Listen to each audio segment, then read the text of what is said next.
Hello साथियों, नमस्कार, good evening. तो साथियों, मैं आपसे बार बार रिक्वेस्ट इसीलिए कर रहा हूं क्योंकि आने वाला जो समय है वो आपके लिए बहुत ज़्यादा महत्वपूर्ण है और इस समय जो मूवमेंट करने हैं वो बहुत ज़्यादा ज़रूरी भी है।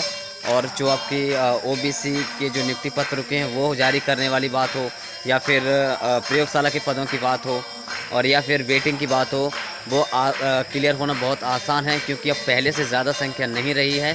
साथियों, आपको समझने की ज़रूरत है। तो इसीलिए मेरे आपसे बहुत ज़्यादा अनुरोध है कि जो हाई कोर्ट से जो आदेश आया है प्रयोगशाला शिक्षक का, और उसका पूर्णतः पालन होगा। इसके लिए अपन प्रोटेस्ट भी करेंगे, सारे कुछ करेंगे, ठीक है साथियों।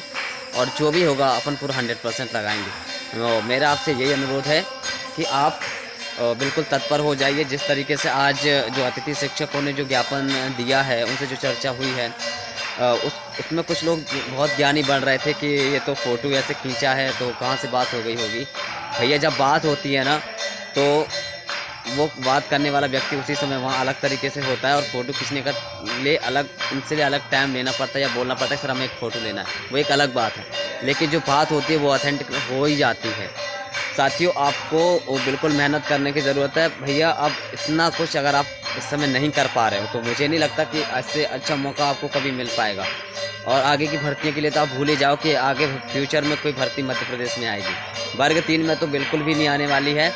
तो वर्ग 3 के उन सभी साथियों से मैं बार बार अनुरोध कर रहा हूँ। साथियों, जो अनुरोध मैं इसीलिए कर रहा हूँ साथियों कि जो मूवमेंट है वहाँ तक, जहाँ तक अपन पहुँच गए हैं, यहाँ तक पहुँचना इतना आसान नहीं था इस भर्ती में, जहाँ तक यहाँ आ पाए हैं, ठीक है। तो मेरा सभी से यह अनुरोध है कि जो भी अभ्यर्थी हैं, चाहे वो वेटिंग में हो, चाहे वो प्रयोगशाला के पद के लिए इच्छा चाह रहे हों, चाहे वो ओबीसी होल्ड में हों, कैसे भी हों, मतलब उन सभी अभ्यर्थियों को एक्टिव होने की ज़रूरत है। और अब ऐसा नहीं है, बहुत सी चीज़ें क्लियर हो गई हैं हाई कोर्ट के आदेश के बाद। और कुछ जो चीज़ें हैं वो जैसे प्रयोगशाला की बात कहें तो उसका भी हाई कोर्ट का जो आदेश आया है, उसमें भी 2 महीने का जो अवधि है वो पूरी लगभग होने को आई गई है। 20 जो मई है उसको 2 महीने हो जाएंगे। तो उस प्रक्रिया के लिए अपन बार बार उसको आवाज़ को अच्छे से उठा सकते हैं, बोल सकते हैं। तो ठीक है। और तो मेरा कहने का मतलब यही है कि अब बहुत सी चीज़ें बहुत आसान हैं, अब क्लियर करवाना बहुत आसान है। बस संघर्ष की ज़रूरत है, आपको जुनून की ज़रूरत है, और आवाज़ उठाने में तत्परता दिखाने की ज़रूरत है। साथियों, एक बार हम फिर कम से कम अब ऑथेंटिक चीज़ें हैं। पहले तो क्या था, बिना निशाने के तीर मार रहे थे और हवा में तीर मार रहे थे 51,000 का, जो कि कुछ लोगों द्वारा रखा गया था, उसको आधार मान लिया था बिना बेस, बिना किसी कंडीशन में।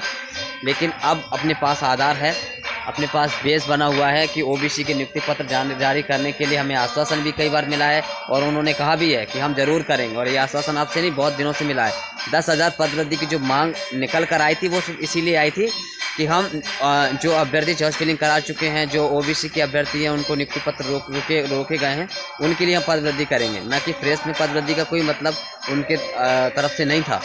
तो आप चाहे वो पद बढ़ाएं अलग बात है, लेकिन हमारे तो नियुक्ति पत्र जारी करो, ठीक है। और हमारा जो प्रयोगशाला का आया है वो रोस्टर पे डला हुआ है, पूरा रोस्टर डला हुआ है प्रयोगशाला वाला, तो उसके लिए भी हाईकोर्ट से भी आदेश है, तो आप उसको भरो, ठीक है। 525 जो पहले काउंसलिंग के बच्चे हैं वो, अब जो चीज़ें हैं वो ऑथेंटिक चीज़ें हैं और बिल्कुल एक्चुअल चीज़ें हैं, वास्तविक चीज़ें हैं जो होना है।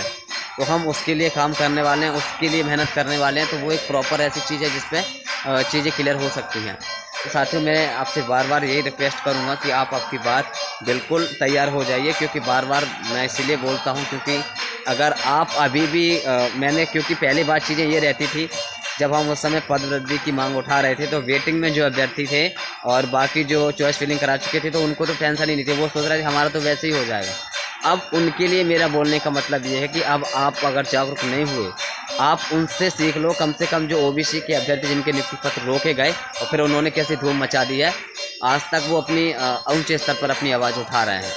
तो आप अब जागरूक हो जाओ। जो भी जिनके भी वेटिंग में है, चाहे किसी भी कैटेगरी में हो, उन सभी अभ्यर्थियों को जागरूक होने की ज़रूरत है, उन सभी को एक्टिव होने की ज़रूरत है जो चाहते हैं कि हम आएँ। तो आप बिल्कुल आएँ और पूरी तरीके से तैयार रहें, और जिस तरीके से आप जहाँ भी माननीय सीएम महोदय जाते हैं, आप वहाँ पे जाएं और अपनी आवाज़ को उनको बताएं, आप अपनी मतलब बात बताएं।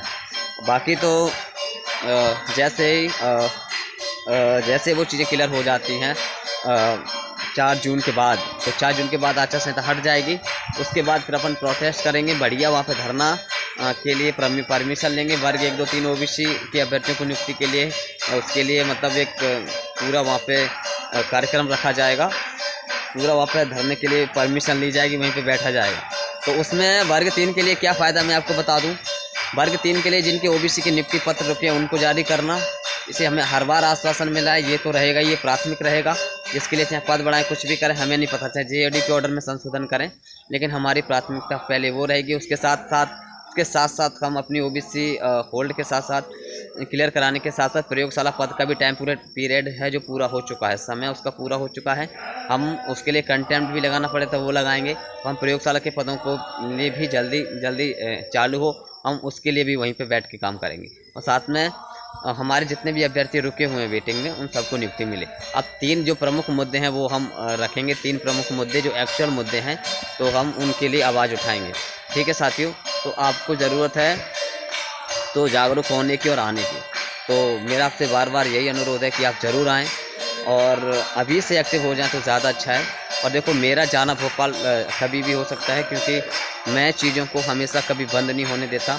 विभाग के यहाँ भी बात पहुँचती रहती है और शिक्षा मंत्री, मुख्यमंत्री और जो डिप्टी सीएम है, सबके यहाँ पे अच्छे से संज्ञान में बात रहती है। कभी उनको ये ना लगे कि ये अभ्यर्थी चुप हो गए हैं। तो इसके लिए जो भी ज़रूरत पड़ेगी हम कभी भी भोपाल जा सकते हैं साथियों। ठीक है, और बाकी आप बिल्कुल 4 जून के बाद तैयार हो जाना, बिल्कुल दम लगा के पूरे। ठीक है साथियों, और सपोर्ट करने की ज़रूरत है तन मन धन सबसे, क्योंकि इस बार सिर्फ जीत ही हासिल करनी है। क्योंकि अब बिना निशाने के और हवा में तीर नहीं मारा जाएगा। अब तो बिल्कुल लक्ष्य पता है हमें कौन सा मुद्दा उठाना है और एक्चुअल मुद्दा क्या है और वास्तविक चीज़ें क्या हैं। तो इसीलिए हम वो मुद्दे उठाएंगे जो एक्चुअल में हैं और वास्तविक हैं, जहाँ से हल निकलेगा, जहाँ से आश्वासन मिला है और जो उसको हम पूर्ण करा सकते हैं। ठीक है साथियों, तो ज़्यादा से ज़्यादा वीडियो शेयर करो उनके पास जो अभ्यर्थी इस प्रोसेस में हैं और जिन्होंने चॉइस फिलिंग करा चुके हैं, उन सभी के लिए। देखो, हम मुद्दा उठाएंगे, फिर चाहे पद बढ़ा दें 10,000, चाहे कुछ भी ना बढ़ाएं, वो एक अलग बात है, लेकिन एक्चुअल मुद्दा ये रहेगा। हम उसके लिए हम ऐसा नहीं कर सकते कि हम पद वृद्धि की मांग करें तब ये मुद्दे सुलझे। नहीं, ये मुद्दा ये रहेगा, भले पद वृद्धि हो जाए, कैसे भी करे सरकार, हमें उससे मतलब नहीं है। लेकिन हमारा मुद्दा जो एक्चुअल है, हम वो एक्चुअल मुद्दा उठाएंगे, जिससे हम गवर्नमेंट के सामने बात रखने लायक भी रहें, मीडिया के सामने भी बात रखने लायक रहें। और अब हवा में तीर बिल्कुल नहीं मारा जाएगा, जो एक्चुअल मुद्दा है हम वो उठाएंगे। ठीक है साथियों, तो मेरा तो सिर्फ यही अनुरोध है कि आप जागरूक हो जाएं, सक्षम हो जाएं और पूरी तरीके से एक्टिव हो जाएं। ठीक है साथियों, तो आपको बिल्कुल जागरूक होने की ज़रूरत है। बार बार रिक्वेस्ट मैं इसीलिए कर रहा हूँ, इन सभी को जगाओ जो अभी सो रहे हैं काउंसलिंग करा के। या तो आप काउंसलिंग करा के हमेशा के लिए बैठे रह जाओगे या फिर आपकी जॉब लग जाएगी, लेकिन मेहनत तो आपको करनी पड़ेगी, तन मन धन से पूरी तरीके से मेहनत करनी पड़ेगी। ठीक है साथियों, बाकी मेरा जो उद्देश्य है वो पूरा है, लक्ष्य प्राप्ति करना किसी भी कंडीशन में हो, तो आपको उसमें साथ देने की ज़रूरत है। क्योंकि ये किसी एक का और किसी पर्सन का, व्यक्ति का मामला नहीं है, ये सभी का है। ठीक है साथियों, तो सभी को शेयर करें और सभी को जागरूक हों और सभी जागरूक हो जाएं। ठीक है, धन्यवाद।